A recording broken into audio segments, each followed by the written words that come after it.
3:30. Hydraulics at pre-launch. This is Vulcan Mission Control at T-minus 3 minutes and 22 seconds. Following liftoff, viewers watching in Florida may be able to see Vulcan in flight as it heads east. To get a closer look at this map, check out ULA Launch on social media.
T-minus 2 minutes. The launch vehicle, ground systems, and eastern range are go for launch.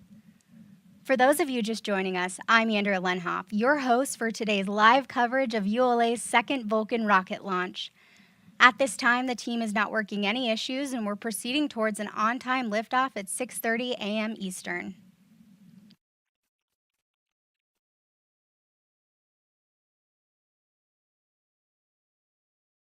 Clocks have stopped at T-minus 1 minute, 51 seconds.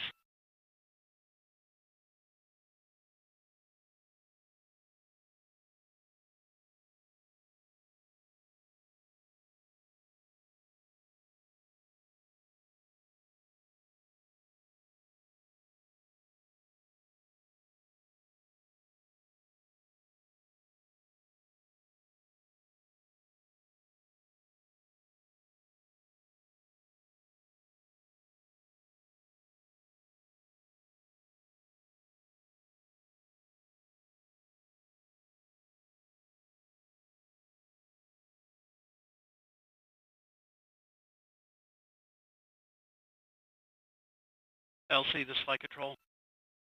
Go. Flight control is ready to reset the clock to T-minus 7 and holding. Roger. ALC, reset the countdown clock to T-minus 7 minutes and holding. Roger.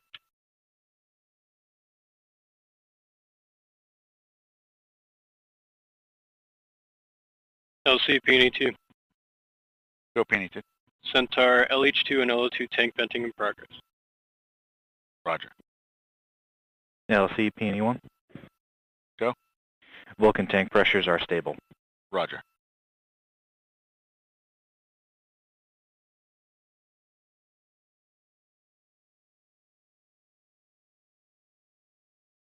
LC, countdown clock is reset to T-minus 7 minutes and holding.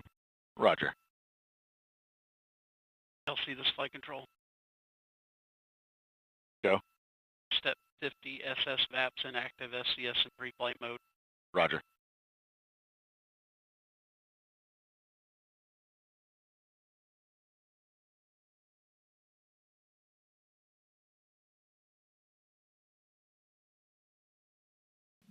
This is Vulcan Mission Control. The team has reset the clock to T-minus 7 minutes and holding. We are waiting for more information on an updated T0.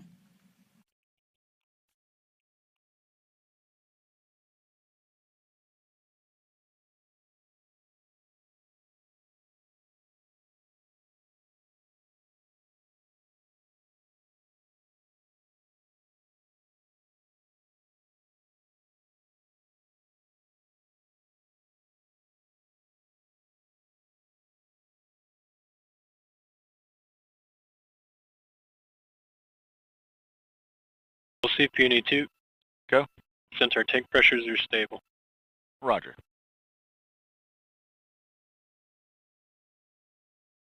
OSM, place SRB ignition SNA switch to disabled position.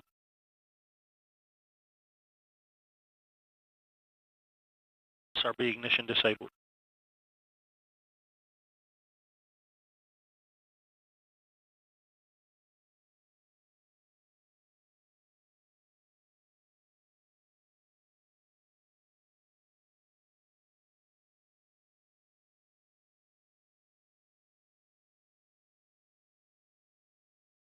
All stations recycle systems back to T-7 and holding configuration.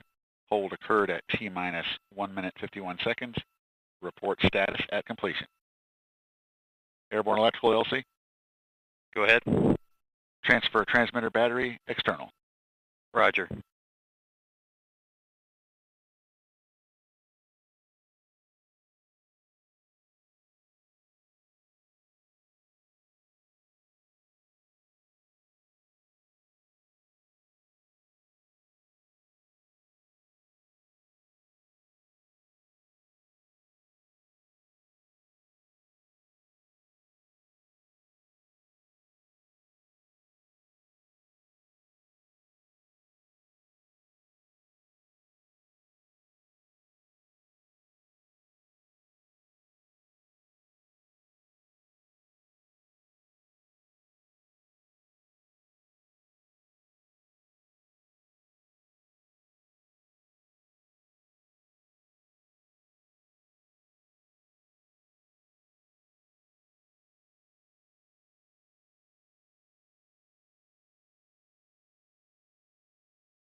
LC PNE1.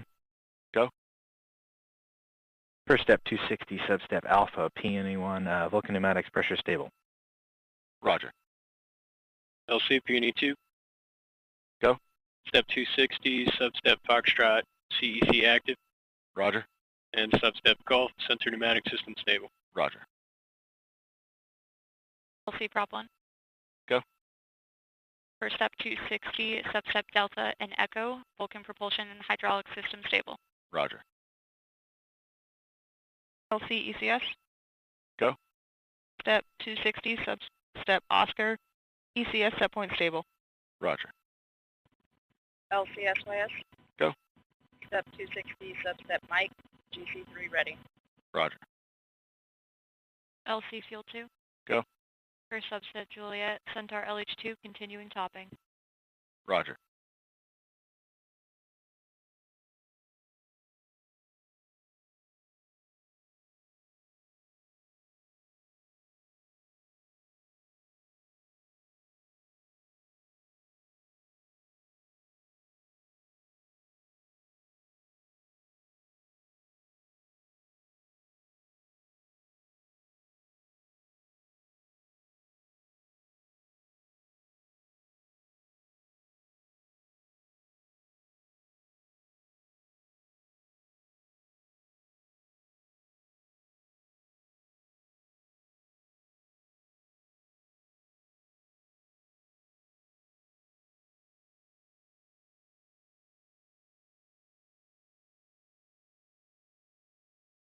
LC, airborne electrical, This LC. step 260, substep Papa, airborne electrical ready. Roger.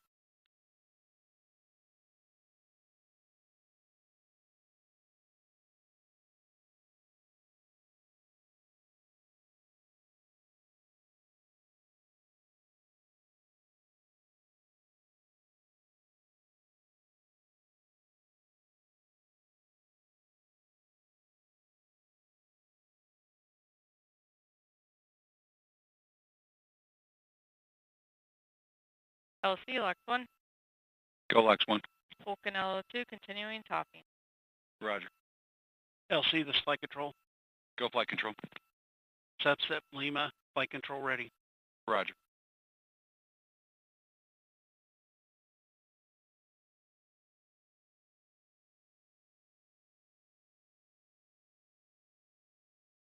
LC has gas.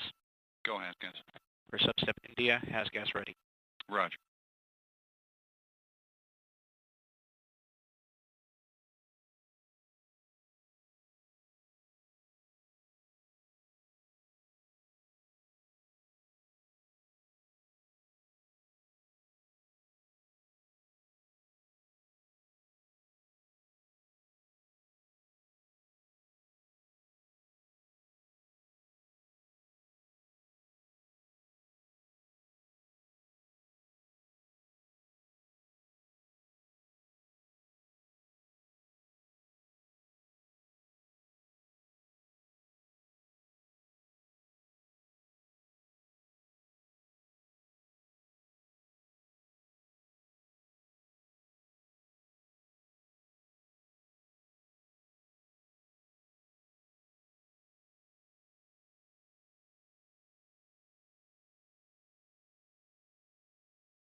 LC Fuel 1.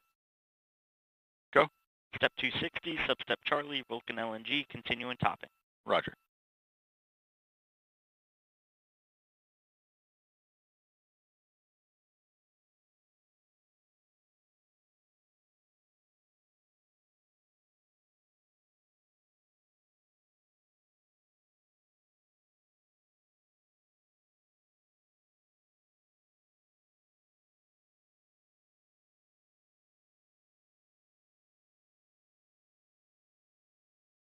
LC ROM.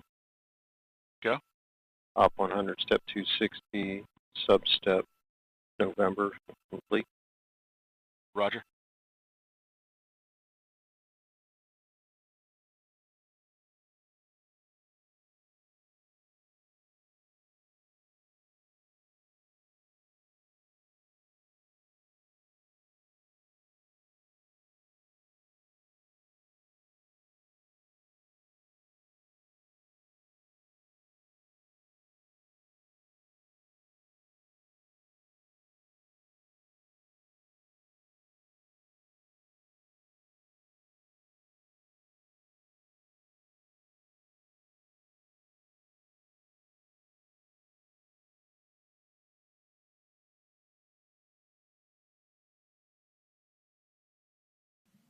This is Vulcan Mission Control at T-minus 7 minutes and holding. While we await a new T0, RS rocket ship, ULA's specially designed cargo ship, delivers our rockets to our launch sites in California and Florida. Let's take a look at this unique capability.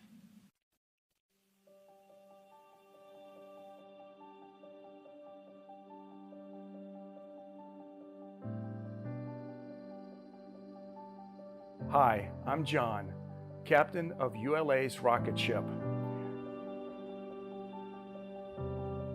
Recently, our travels took us from Decatur, Alabama, to Cape Canaveral, Florida, where we picked up more cargo, and then our final destination was Vandenberg Air Force Base in California via the Panama Canal. The rocket ship, nestled 298 miles up the Tennessee River, takes on the Delta Heavy rocket for United Launch Alliance. The trip begins at an elevation of 556 feet above sea level.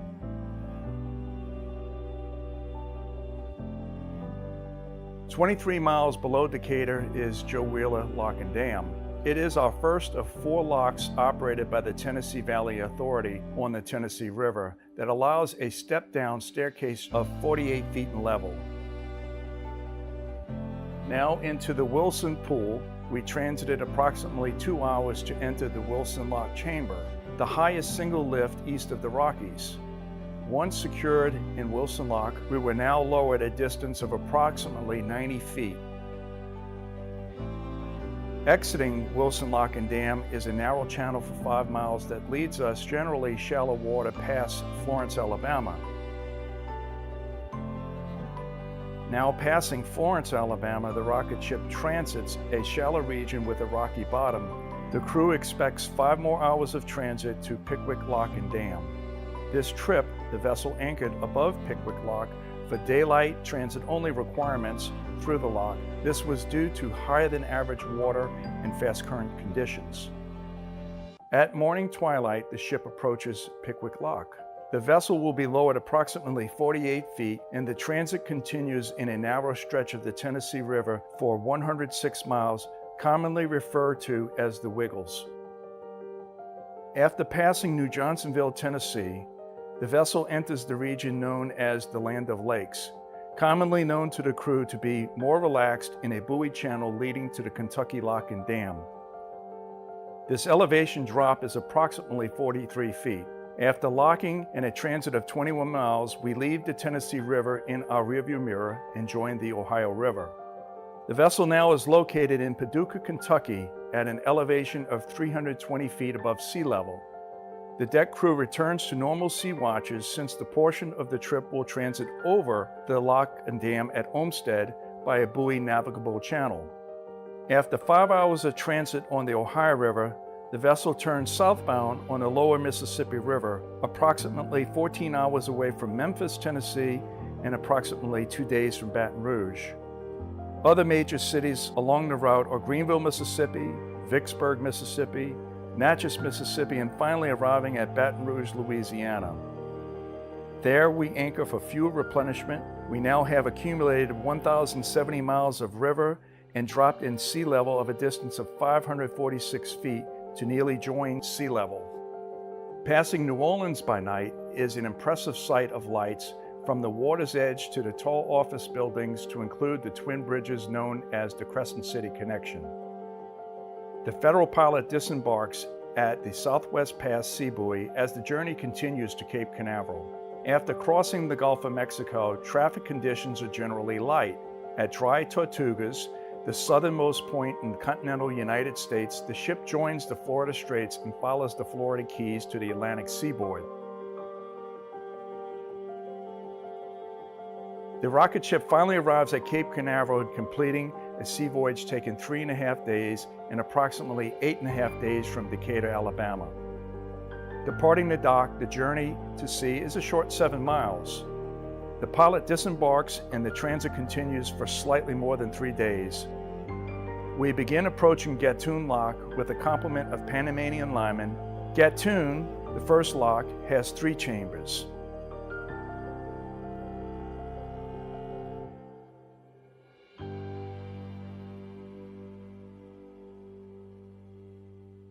Next is Pedro Miguel Lock with 1 chamber, and last, Miraflores Lock has 2 chambers. Signing out with the authorities at Flamenco Single Station, the ship enters briefly into the Gulf of Panama and enters the Pacific Ocean with 12 days of voyage ahead. The crew maintains bridge watch activity, engine room assignments as the deck crew participates in lookout duties and chasing rust spots with paint. The galley crew maintains the morale with 3 square meals daily. Knowing we are close to our destination, the mountains of Southern California finally come into view. A timed arrival and the first landing at Vandenberg Air Force Base commenced at morning break of first light. The first CBC Delta rocket was offloaded with an associated second stage container. The ship can only stay in this small harbor for a window of usually 3 to 4 hours. This is due to tide height constraints and available water to float the ship safely. With more cargo to offload, the vessel anchors nearby east of Government Point to wait for the next available window for an acceptable tide cycle. The second docking at Vandenberg shows the second CBC Delta rocket was offloaded with a fairing section. At this point, in viewing the final delivery of the rocket components, the crew of the rocket ship breathes a sigh of relief, knowing the safe delivery and the critical mission is now complete.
This is Vulcan Mission Control at T-minus 7 minutes and holding.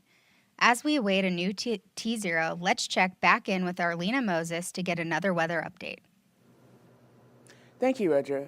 Taking a look at radar here this morning, we've had a few more showers develop here across the Gulf Stream, which is located about 20 miles offshore, but they continue to be low enough topped that we're not expecting any significant launch weather concerns. Though, as we continue to push into the window, they will approach the coast.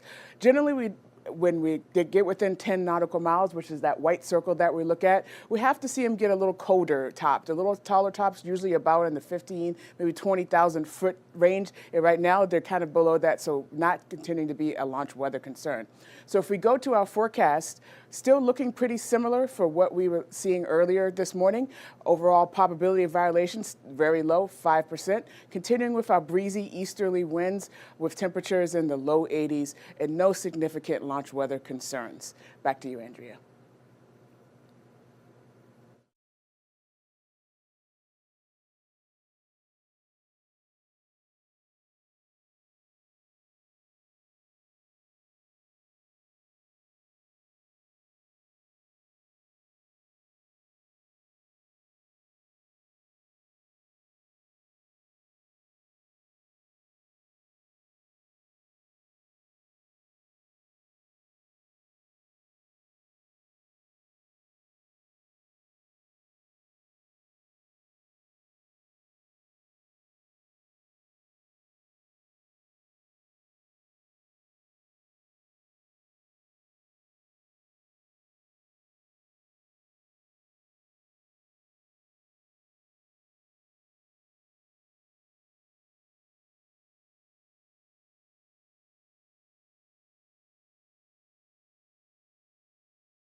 LC on 1 AC.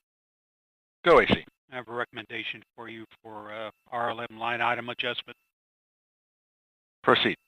Okay, we want to take the following 8 line items from a value of 31.1 to 32. These line items are 188, 191, 194, 197, 207, 210, 213, 216. All right, I copy line items 188, 191, 194, 197, 207, 210, 213, and 216. All those are currently set to a value of 31.1. The new value of 32 is the direction. Affirmative. RLM, LC? RLM, go. And did you copy the recommendation from the team? Yes, I did, and ready to implement. Roger, please put that in work and report when complete. Copy.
L minus 16 minutes.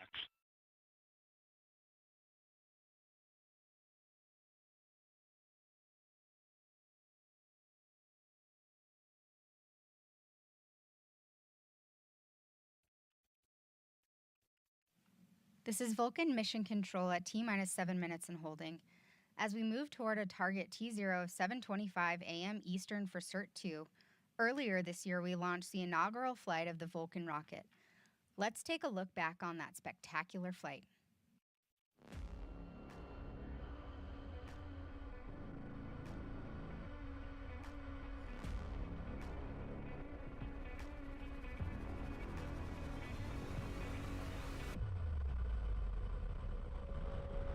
Status check to proceed with terminal count, Vulcan systems, propulsion.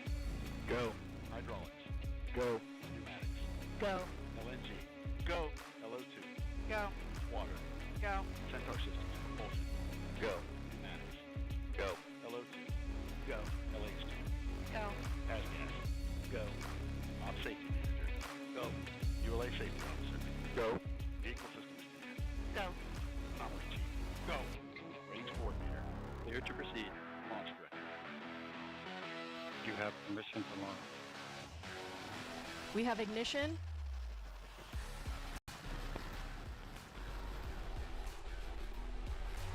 And liftoff of the first United Launch Alliance Vulcan rocket, launching a new era in spaceflight to the moon and beyond.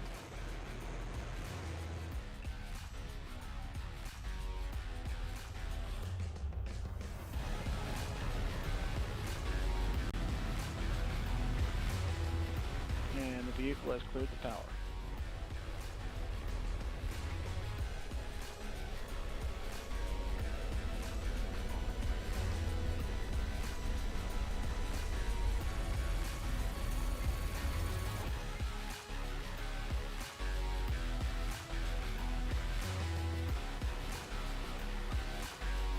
Separation of both SRBs. We have Vulcan Center separation. Everything looking good. Ignition, full thrust. Both engines are up and running. Cut off.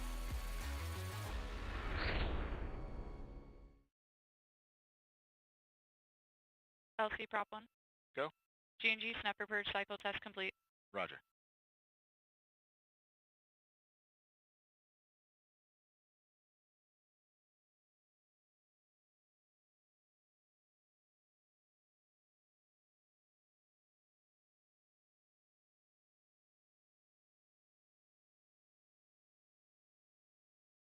L minus 13 minutes. Flight control, perform launch on time verification. Roger. OSM, place SRB ignition SNA switch in the enable position. SRB ignition enabled. Verify the FCO, ROC, and OSM hold fire switches are in the proceed position. Ready to proceed. RC, verify solar radiation acceptable for launch. Verified. PNE1, verify post liftoff launch head umbilical purges configured for launch. Verified. Launch on time verified. Roger.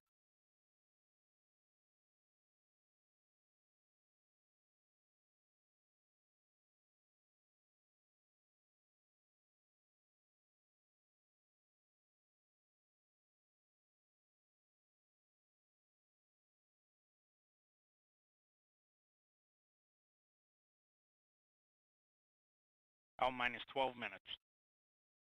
Terminal count briefing. If a condition exceeds a launch constraint, anytime after the terminal count status check, the observer shall announce hold, hold, hold on channel 1, identify their station, and briefly state the reason for the hold. RLM, verify red line monitor and event table in the correct configuration for terminal count. Verified. LC LOX 2. Go. Centaur LO2 at flight level. Roger. LC Fuel 2. Go. Centaur LH2 at flight level. Roger.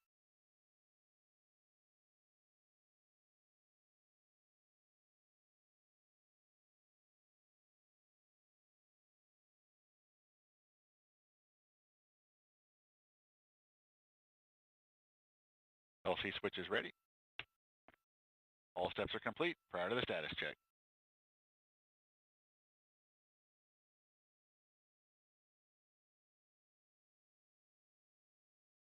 Out minus 11 minutes.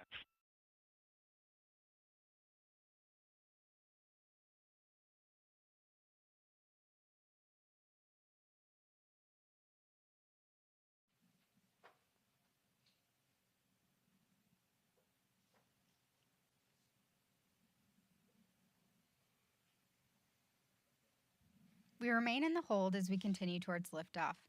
In a few moments, launch conductor Dylan Rice will pull the launch team for the final go to pick up the count. 29 engineers and managers are pulled for system status and readiness to proceed. This is the final status check for all Vulcan vehicle systems, ground systems, and the U.S. Space Force Eastern Range. The vehicle system readiness pull includes electrical systems, hydraulics, pneumatics, propulsion systems, flight control, and propellants. Let's listen in as Dylan Rice performs the final pulling.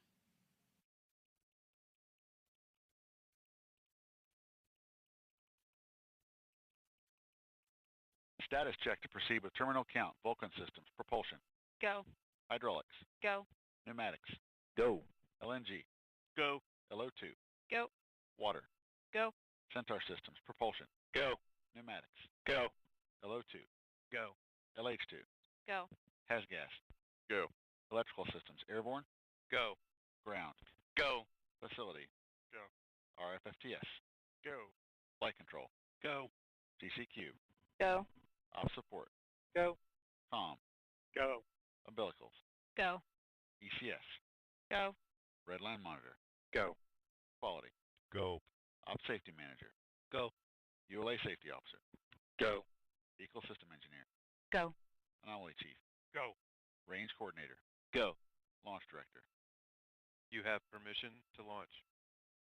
Proceeding with the count. ALC, verify T0 is set for 112500 Zulu.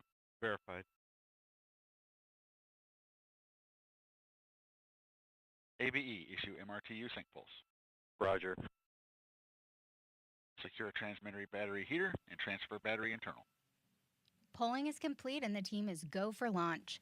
From T-minus 7 minutes until liftoff, you'll hear Dylan Rice and the team performing the final steps in the countdown procedure. Several critical activities occur in the final minutes before launch, including verifying fuel tank levels and pressures in the booster and Centaur and arming the flight termination system. At T-minus 1 minute, the Range Operations Commander confirms the range is in a green condition for launch. At T-minus 25 seconds, you'll hear Go Vulcan, Go Centaur, Go Cert-2. This is the final status check of the rocket and payload readiness. At T-minus 6 seconds, initiation of the launch pad water deluge system occurs. At T-minus 3 seconds, the main engines ignite. Then after seeing Vulcan lift off from Slick 41, you'll begin hearing flight commentator Hannah Peters providing launch vehicle ascent data.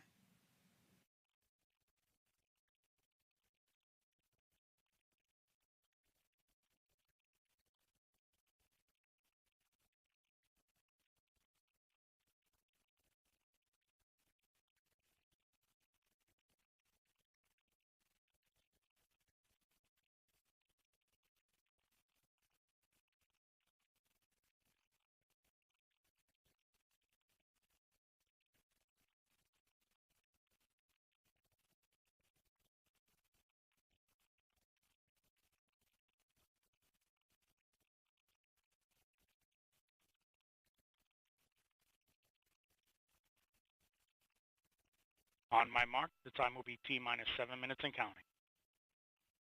3, 2, 1, mark. 6:55. Ground pyros enabled.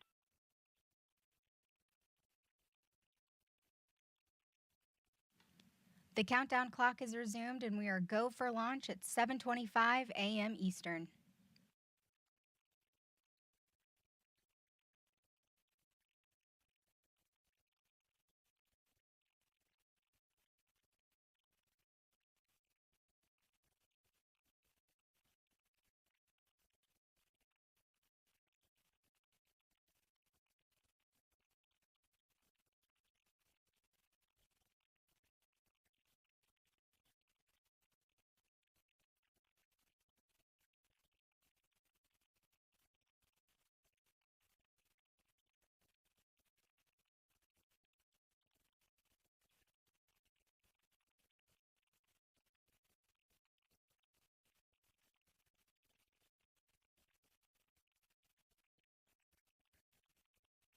551. Securing Centaur LO2. Securing Centaur LH2.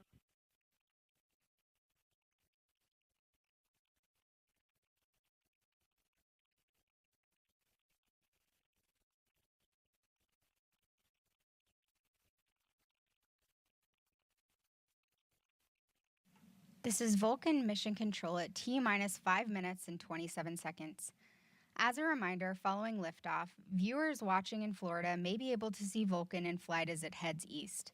To get a closer look at this map, check out @ULA Launch on social media.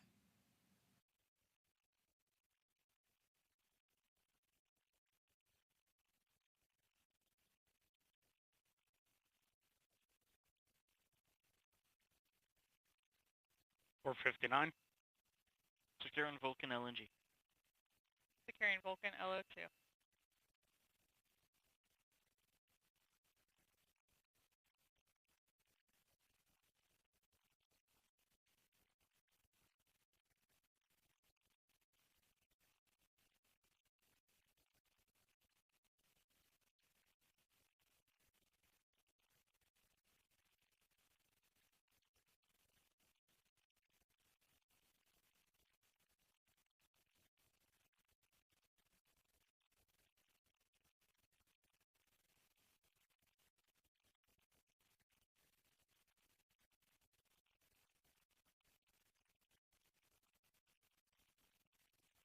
$410.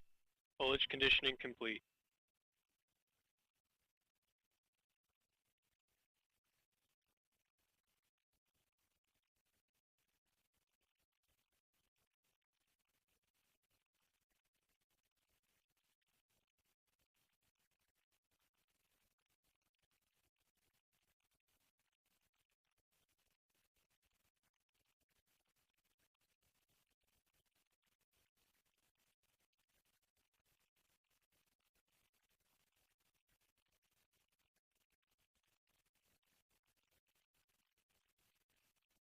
$330. Hydraulics at pre-launch.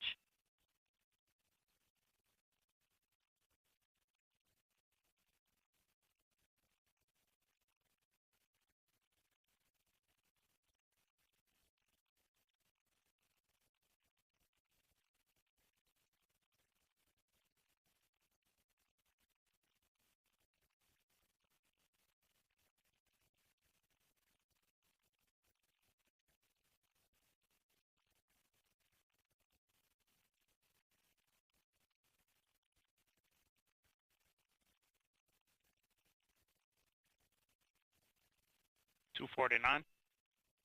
FTS at Turtle.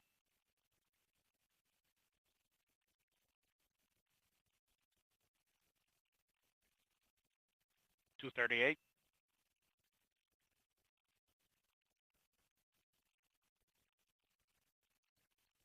$230. CLO2 POP started.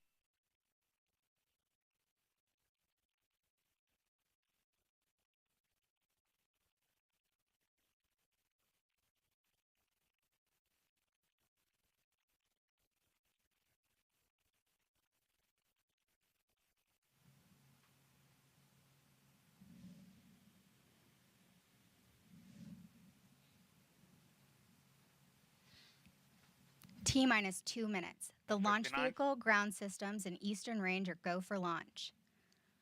For those of you who are just joining us, I'm Andrea Lenhoff, your host for today's live coverage of ULA's second Vulcan rocket launch. At this time, the team is not working any issues, and we're proceeding towards a liftoff time at 7:25 a.m. Eastern. 135. FTSR.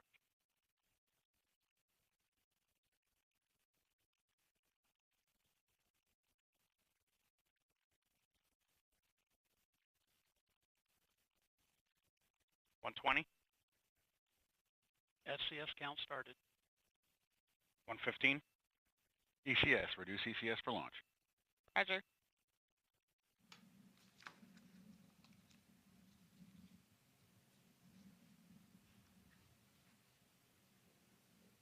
T-minus 1 1 minute. Rock, report range status. Range green.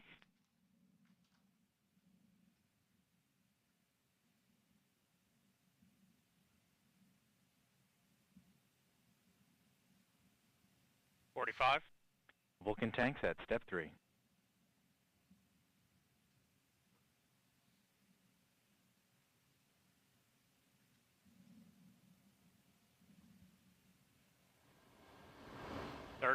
BE4 start box go.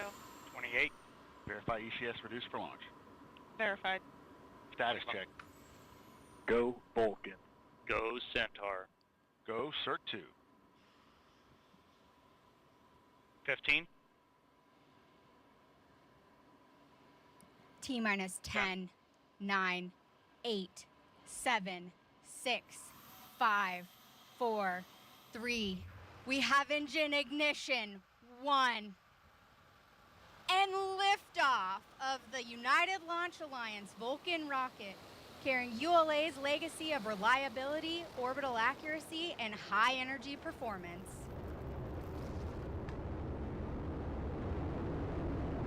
Everything looking nominal. BE4 performing as expected. All temperatures and pressures looking good. Vehicle has begun its pitch and draw program.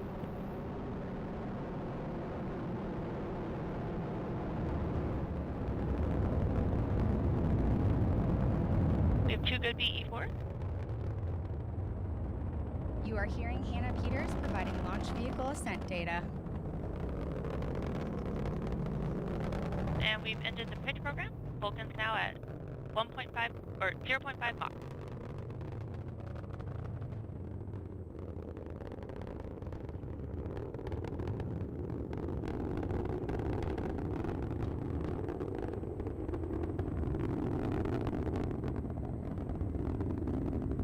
The BE4 is now throttling down in preparation for SRB burnout.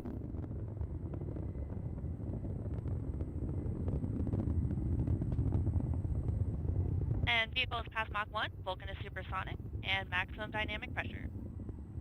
Coming up on SRB burnout. And we have indication of SRB burnout. Up next is SRB jettison.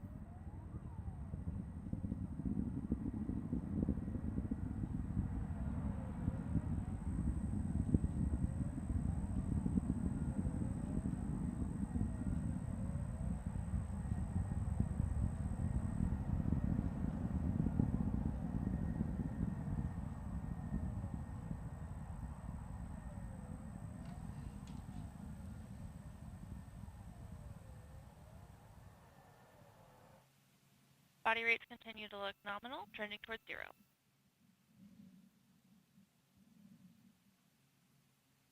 BE4 is now throttling down, and we have SRB jettison.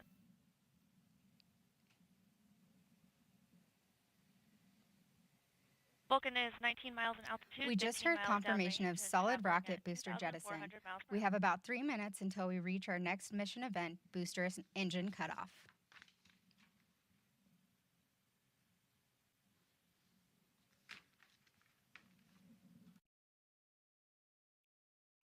Up on RCS valve activation.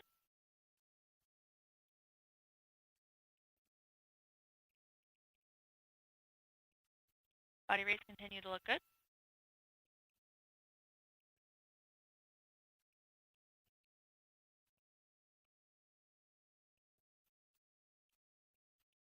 And we're now just about 2 minutes to nominal BECO. And we've had RCS valve activation.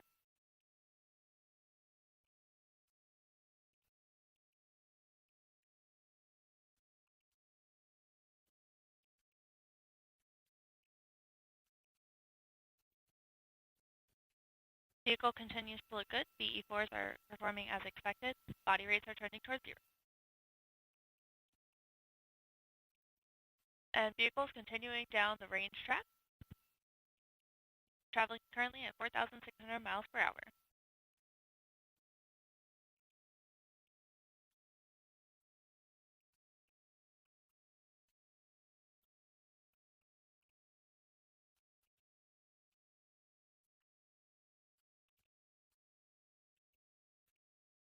Continue to have 2 good engines. Body rates trending towards 0. And we're now about 1 minute to nominal BECO.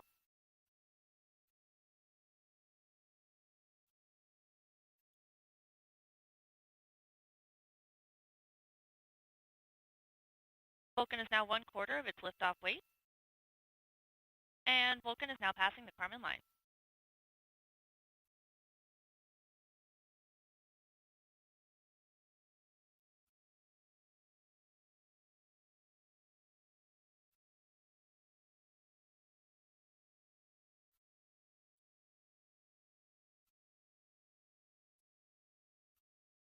And we started boost phase chill down on the second stage engine.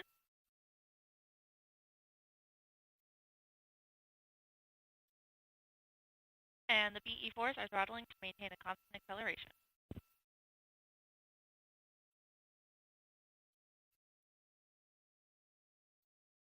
And we've concluded our boost phase chill now. And PU has gone to open loop. And we have BECO, booster engine cutoff.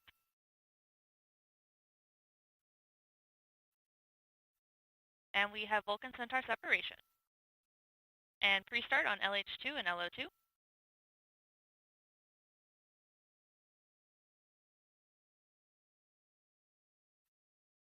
And we have full thrust on the RL10. And bearing jettison has been indicated.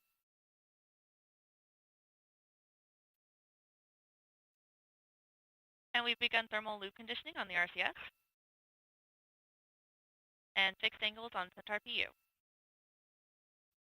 Vehicle is now 123 miles in altitude, 345 miles downrange, and traveling at 10,000 miles per hour.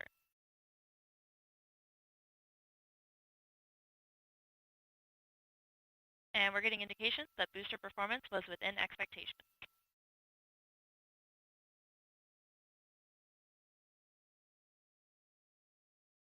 RL10 continues to perform nominally. And we are partway through a 10.5-minute burn. This is Vulcan Mission Control at T plus 6 minutes and 20 seconds. We just heard flight commentator Hannah Peters confirm the successful completion of the early phase of today's flight, and all systems continue to operate nominally. Our next event, main engine cutoff, will occur in approximately 10 minutes. While we wait, I'm now joined by ULA's Space Force Program Manager, Megan Lapine. Megan, thank you so much for being here today. Thanks for having me, Andrea. I think we're all really excited that we just saw Vulcan launch for the second time. I know a lot is going on with us this morning, but why don't you tell me what's going through your head right now?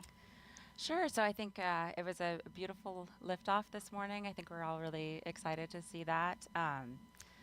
It's such a significant launch in terms of our certification and where we're going with Vulcan. So it was just a tremendous accomplishment from this team. Really proud to be part of the team that did this.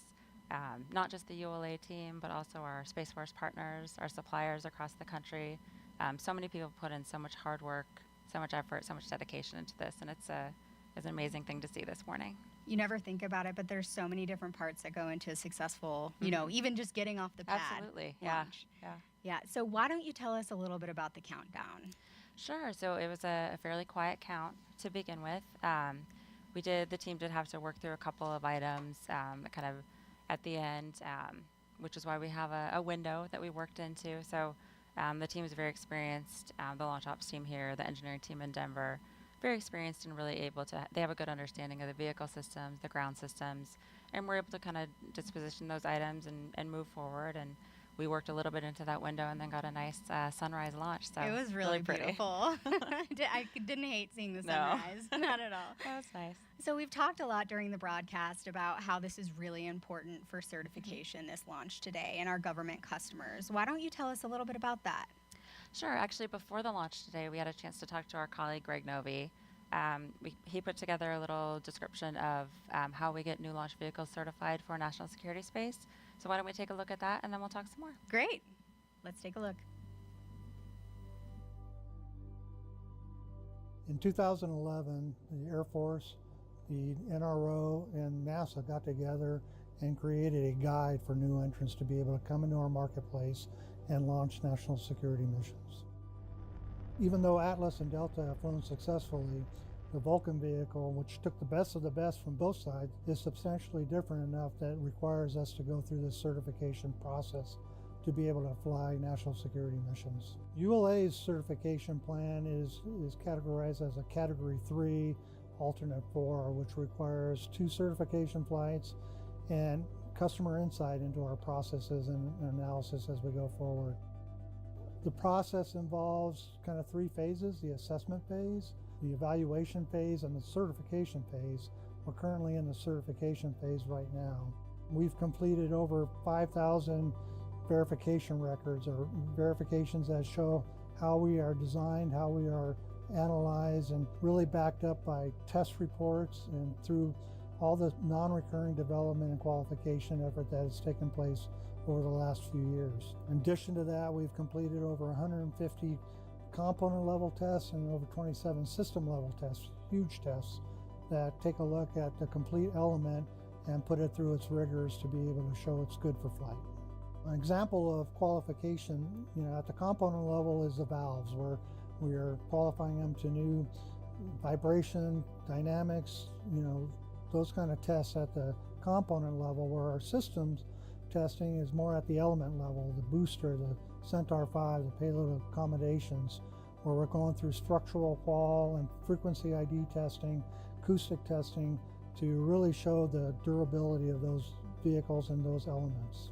After today's mission is complete, we will give the customer the quick look data in about 2 weeks, and then follow up with any questions that they have on any kind of the analysis, and kind of really validate our predictions for flight and support them in their chief engineering review boards that lets them go system by system and make a recommendation to their leadership on our certification going forward.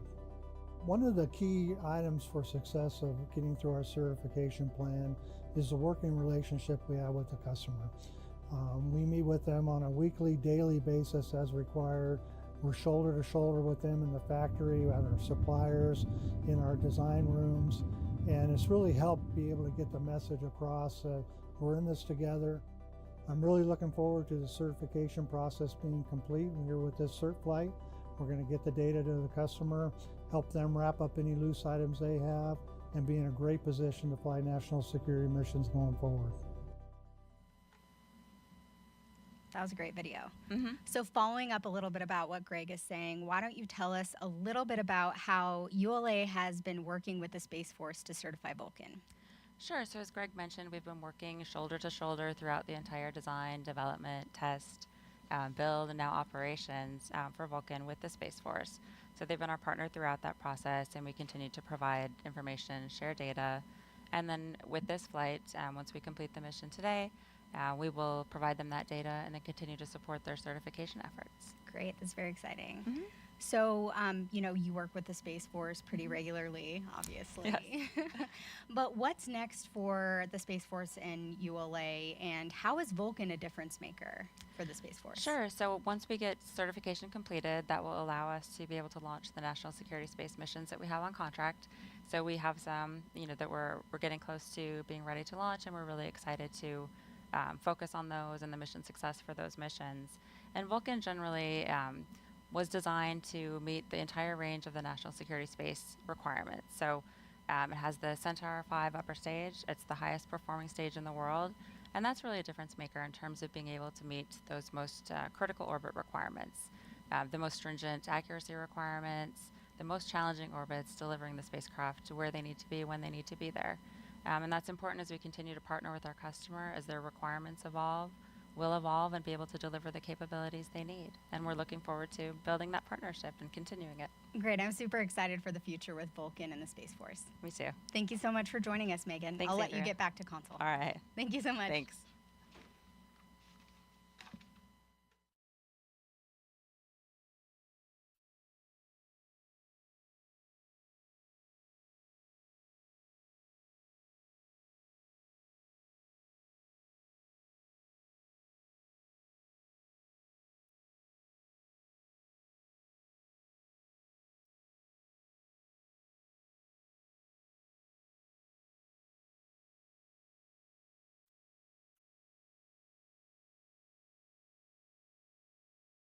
Just about 2 minutes to MECO, or to nominal MECO. Everything continues to perform nominally. The vehicle is now traveling at 14,500 miles per hour.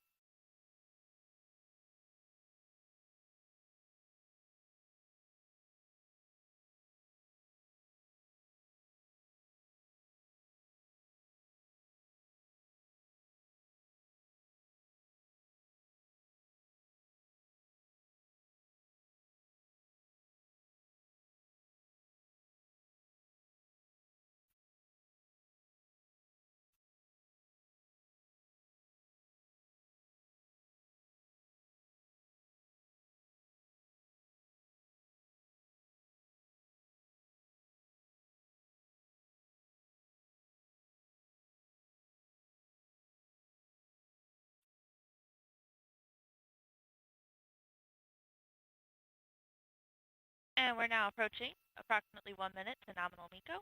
Everything continues to look good. Our alternate engine parameters are as expected. MPU is correcting as expected.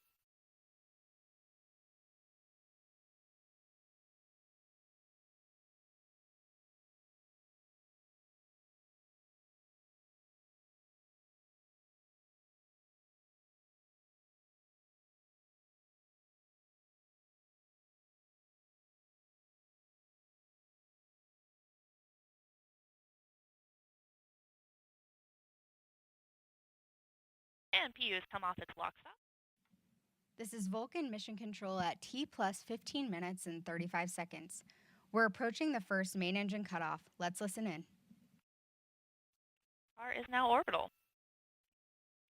And PU has gone to open loop. Coming up on MECO.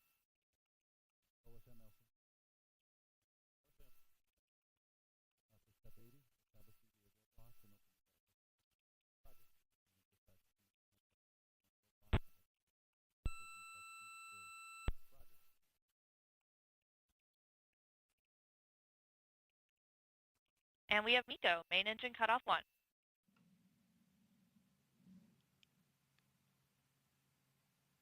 This is Vulcan Mission Control at T plus 16 minutes and 22 seconds.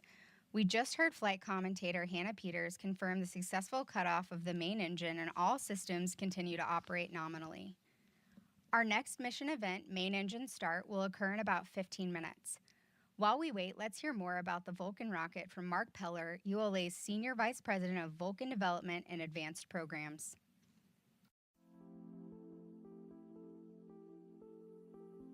Cert 2 is the final step in formal certification of the Vulcan rocket. After launch today, we'll take the time to go through the data, verify the system's performance, and move on with our government customer to complete the formal certification. And the real exciting part for me is really turning the corner and getting to start to perform those missions. I know we have a really busy manifest with some extremely important missions for this nation, and I'm just so excited to have the opportunity to support those and really start to realize the promise of Vulcan and everything that we've worked so hard on for the last 10 years and the capabilities that it will bring and the missions that it will support for our country. This is the start of a new era with Vulcan. We're very excited to turn this corner and move into the operational phase of the Vulcan program. Vulcan right now is capable of launching a variety of missions, from low Earth orbit to direct inject to geostationary orbit 23,000 miles above the Earth, to launching to the moon or elsewhere in our solar system. Certification implies it's determined to be ready by the US government to fly the most critical national security space missions. There's a whole range of missions, from low Earth orbit to some extremely challenging orbital injections, direct inject to geostationary, and so forth. So Vulcan will be not just capable, but certified to fly that full range of missions. Cert 1 was extremely successful. We obviously went into it with high confidence after all the work that had gone into preparing for the launch, but it still greatly exceeded our expectations. And we set the bar very high for ourselves. We picked a very complex orbit to inject into. We launched a payload on a modified trajectory to the moon. Really unique for a first mission to do something so challenging. We did that very successfully. After we sent the payload on the way to the moon, we decided to continue demonstrating the capabilities of Centaur. So we did a planned coast, another burn of Centaur, and eventually we put the Centaur upper stage into a heliocentric orbit. We set the bar very high for ourselves, and the system worked flawlessly. We gave the payload a very smooth ride and very precise orbital injection, and we met all of our other objectives for demonstrating the capability of Vulcan and Centaur. Yeah, Vulcan has been extremely successful. Coming into first launch, we already had a backlog of over 70 missions, which is unheard of in this industry. And that's really a testament to the capabilities of Vulcan, the value that we provide, and the reliability.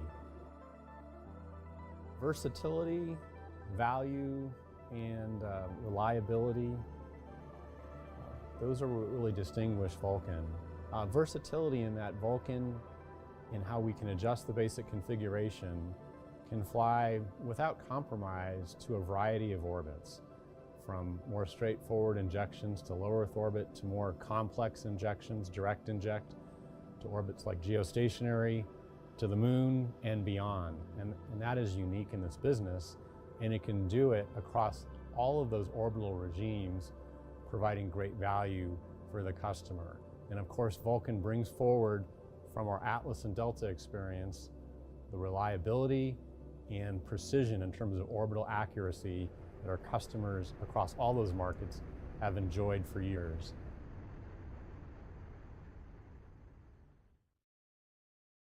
This is Vulcan Mission Control at T plus 20 minutes and 43 seconds.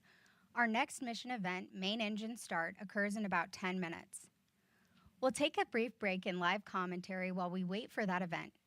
During the break, you'll continue to see the live flight animation powered by telemetry from the rocket as it makes its way to orbit. See you in about 5 minutes.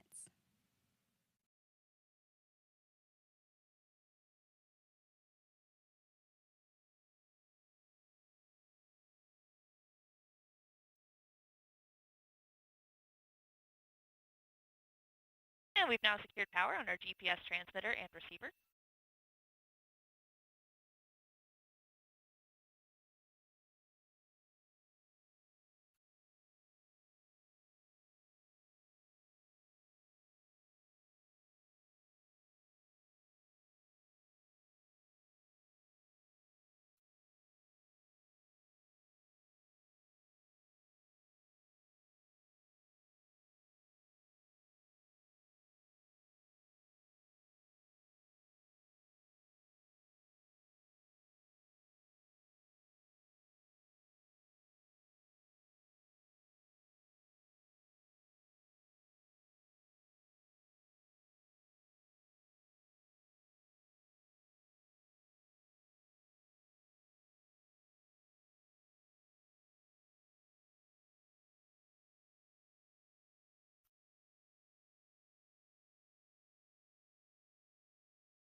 And we're now venting down on the LO2 and LH2 tanks.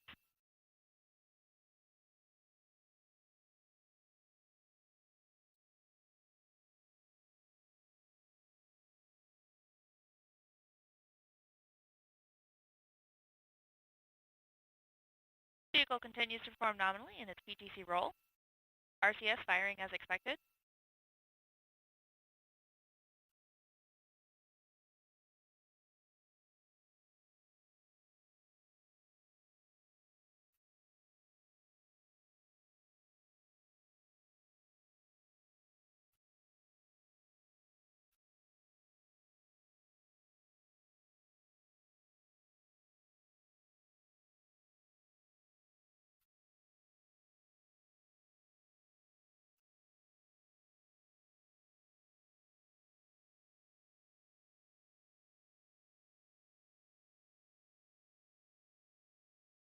And the vehicle has begun its turn to its MES-2 attitude.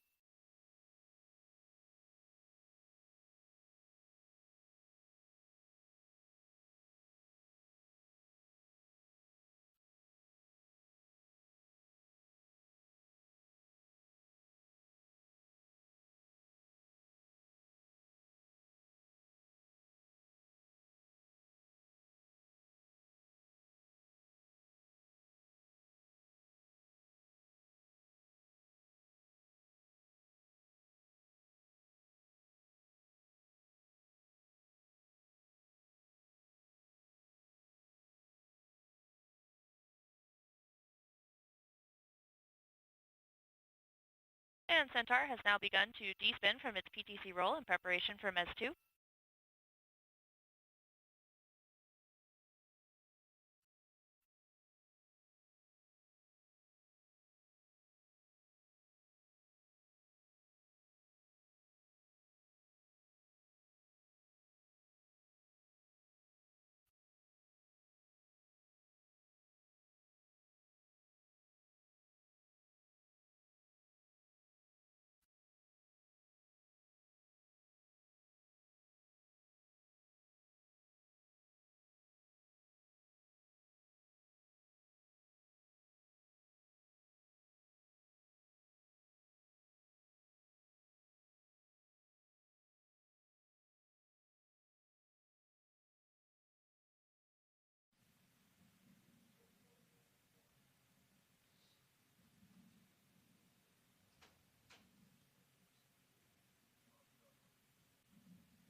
Welcome back. Thank you for following mission progress of ULA's Vulcan Cert 2 flight. If you're just tuning in, I'm Andrea Lenhoff, joining you from ULA's Advanced Spaceflight Operations Center at Cape Canaveral Space Force Station in Florida. ULA's second Vulcan rocket lifted off at 7:25 a.m. and all systems continue to operate nominally. As we continue in second stage flight, let's hear from ULA's Director of Upgrades Development, Amanda Bicchetti, about the capability of ULA's venerable Centaur. Centaur, the second stage for ULA's Vulcan rocket, was developed in the 1960s and continues to play a vital role in our nation's efforts in space. Vulcan lifts off with the booster vehicle, powering the vehicle up into space. We then separate the Centaur second stage where it takes the spacecraft where it needs to go.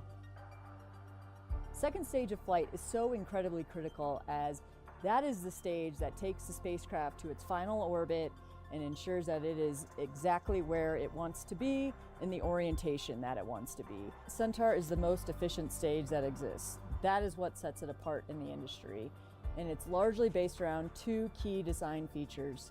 The first being that it is a pressure stabilized stage utilizing stainless steel that is so thin it's about as thick as a dime. That, coupled with the fact that we utilize cryogenic fluids, both liquid hydrogen and liquid oxygen for our propellants that fuel the RL-10, that allows it to be the most mass efficient stage that is on the market. The Centaur variant for Vulcan, the biggest piece that you'll notice right off the bat, it is significantly larger. Essentially, we took the Atlas 3.1 meter diameter vehicle and we stretched it to 5.4 meters. That allows us to fill even more propellant with only a tiny mass impact from a dry mass perspective. Additionally, we have now, for all of our standard vehicles going forward, we'll have a dual RL-10 engine configuration. That's 2 times the thrust, 2 times the total impulse. What that means is not only can this stage take our customers to the same orbits we always have, including direct inject geosynchronous orbits, but we can lift more when we do it and we can go even far beyond those orbits. That allows us to ensure that we are supporting not only our warfighters and our nation, but exploring the universe and going where we need to go. The other piece we took advantage of is with the whole new vehicle, we modernized all of our infrastructure. We have all new production tooling in the factory, allowing us to build up Centaurs quicker than ever, and infrastructure at the launch site that can launch them faster than ever. And with all these updates, we are able to significantly increase our rate to support our customer needs across the board. While this is only our second launch for Vulcan, we are well underway with many upgrades for Centaur. In fact, next year we're going to be rolling out what we call our LEO optimized Centaur, which is essentially a shorter version of Centaur, allows us to have the most mass efficient stage when launching to a LEO orbit. But that's just the first of many. We have several on-orbit demonstrations that we have planned. That's going to allow us to test out new capabilities and really test out the art of the possible, including extending the life of Centaur. That long duration capability for Centaur is going to be essential for supporting and protecting our nation. On the LH2 and LO2 tanks. This is Vulcan Mission Control at T plus 29 minutes and 49 seconds. We're about a minute away from the second main engine start. Let's go back to Hannah Peters.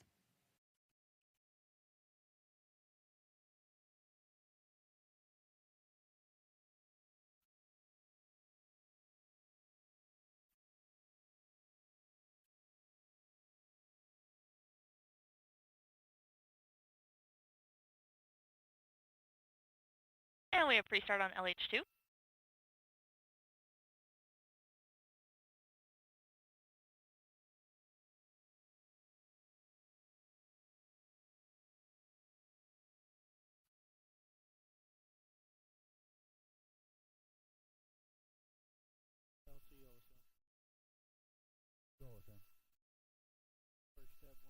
And LO2 pre-start.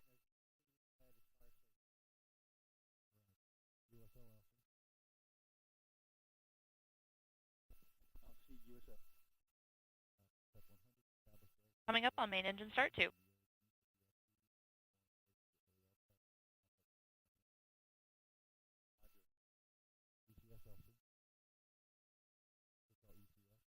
And we have ignition and full thrust on the RL10. And vehicles begun closed loop steering. This is Vulcan Mission Control at T plus 31 minutes and 20 seconds. We just heard confirmation of second main engine start. While we wait for engine cutoff, scheduled to occur in about 4 minutes, let's take a look at how our Vulcan booster stage is painted prior to departing ULA's Decatur, Alabama factory.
This is Vulcan Mission Control at T plus 33 minutes and 23 seconds. We're coming up on the second main engine cutoff in just over a minute. Let's listen in. Vehicle continues to look good in this burn. Engine parameters are as expected. PU is correcting as anticipated, and our body rates are trending towards 0.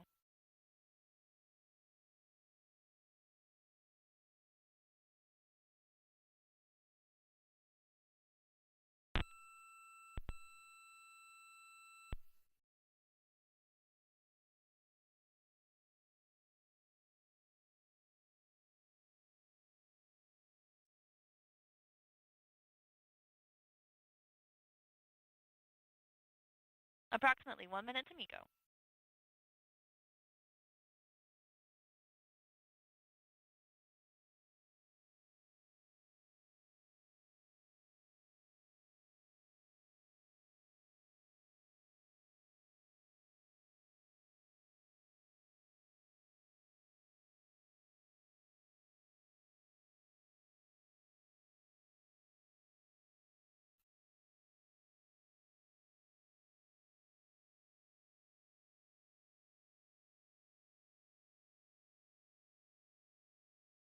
Approximately 30 seconds to MECO.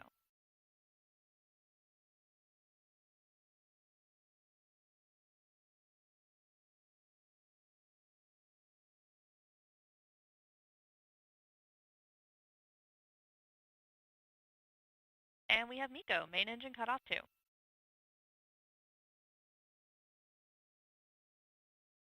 We're now venting the fuel tank. We have approximately 2 minutes and 49 seconds until simulated spacecraft separation. We have full settling on RCS, and the vehicle is now rolling to its simulated SV SEP attitude.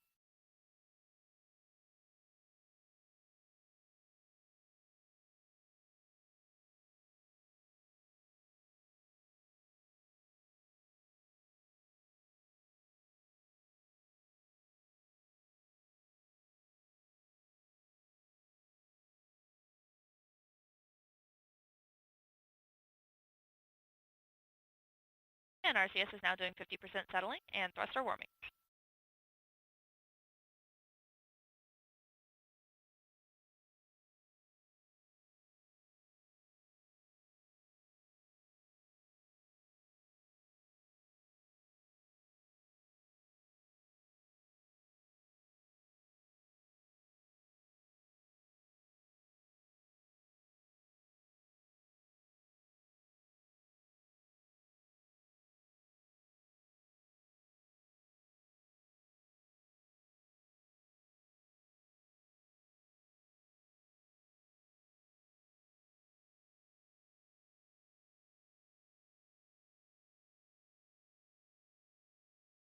Body rates are trending towards 0 now. Coming up on our simulated spacecraft separation.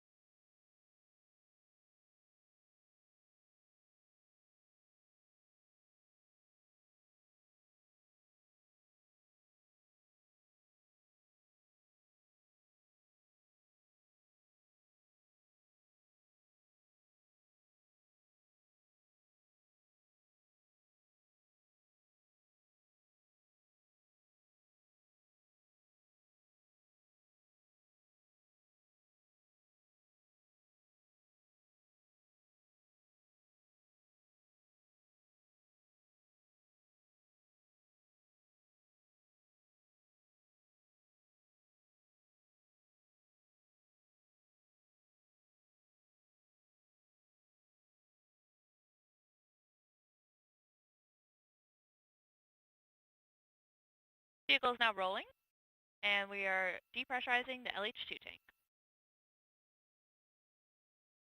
And we have simulated spacecraft separation.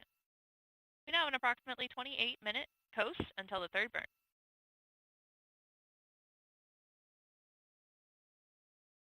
And vehicle has started its descent and is now pointing towards Cedrus.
Passing 40 minutes into flight, Centaur continues to look good throughout this coast period.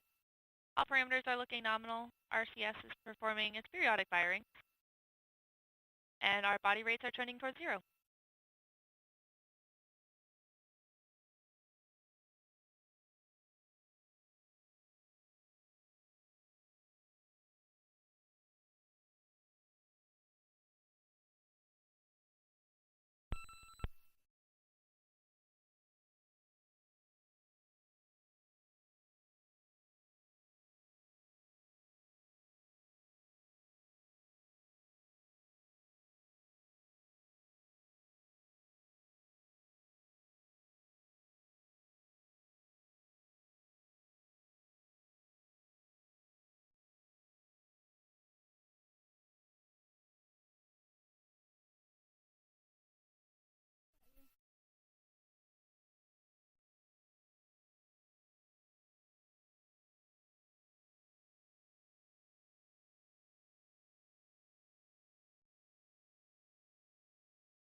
This is Vulcan Mission Control at T plus 41 minutes and 50 seconds.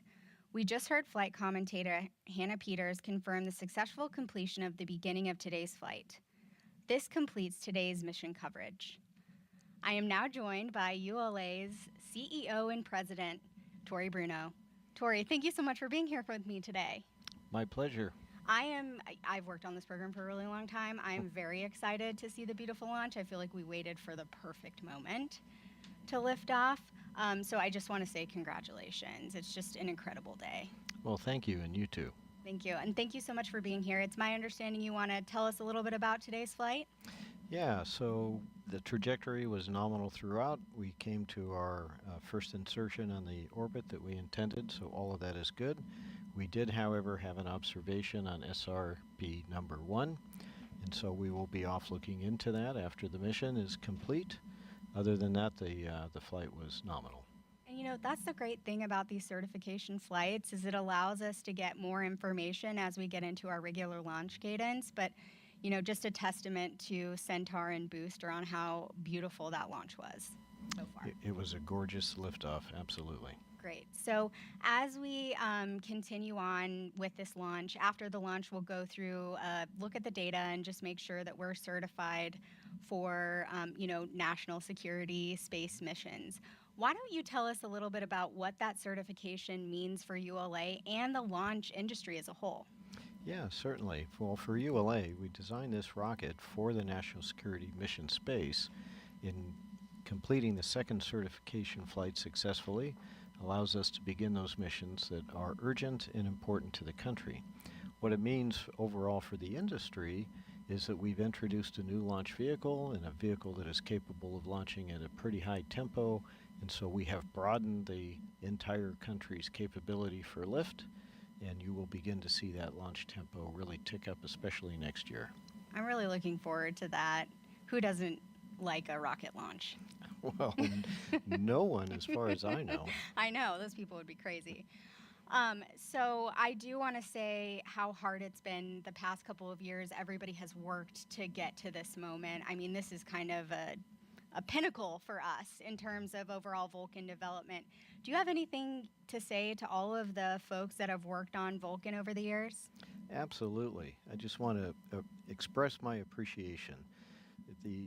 Developing a new rocket is a monumental task. It is one of the pinnacles of engineering accomplishment. It truly is rocket science. Yes. Our team has worked so very hard over the last several years to design this rocket, to build it, to test it, to overcome the many technical challenges that are inherent to that. I could not be more proud of our team. Thank you all.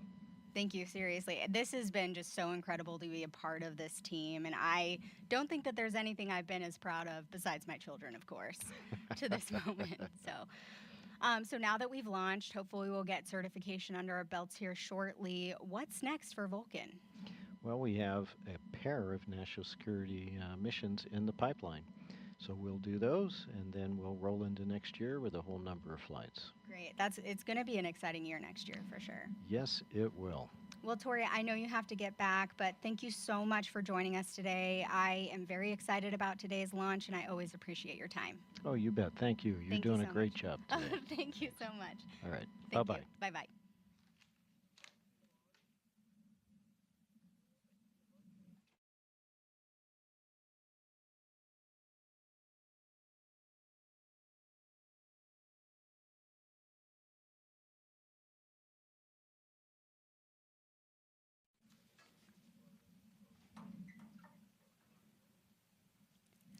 At this time, we'll end our live coverage.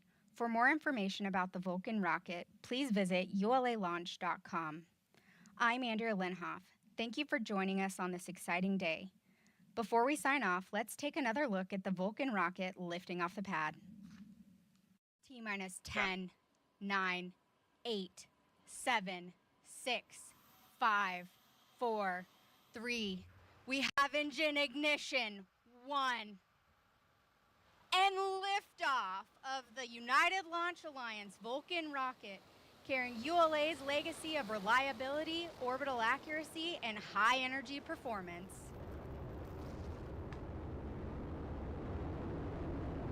Everything looking nominal. VE4 performing as expected.